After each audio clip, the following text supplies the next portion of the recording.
guys, dito pala tayo guys sa Nara. May nalitan tayong board ng indoor board dito guys, kasi ang issue nito nasunog kasi nabutiki. So yan yung unit natin. Yan yung ginagawa natin. So hindi pala guys basta-basta yung pagpapalit ng indoor board ng ating aircon. Samsung inverter.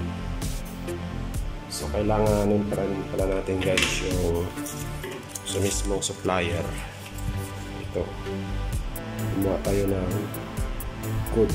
Kailangan pa pala siyang iset dito sa remote niya.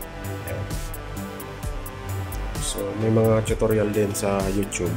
Doon lang tayo guys nagbase paano mag-set. Kasi ito pala guys, bago mo siya mapagano, kailangan mo siyang set muna. So yun.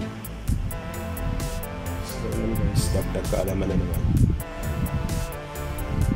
Samsung inverter 1.5. So yun siya guys, lumagana na siya.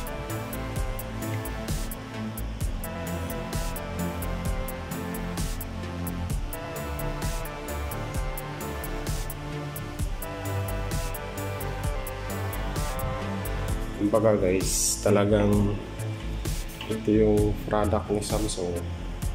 Hindi siya kagaya ng iba na kapag isalpak lang natin yung board ay gagana na.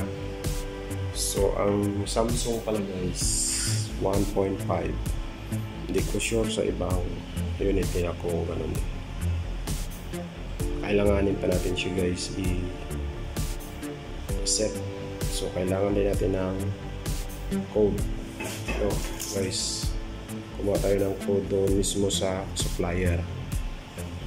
So salamat tayo guys sa technician nila doon, kasi nag-share din siya guys ng kanyang kaalaman tungkol sa pagpapalit ng indoor board ng Samsung inverter 1.5.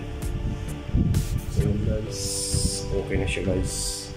Pinasakit niya yung ulo natin ito guys. Hindi natin nagawa nakaraan, pero ngayon nagawa na natin. Ayan guys,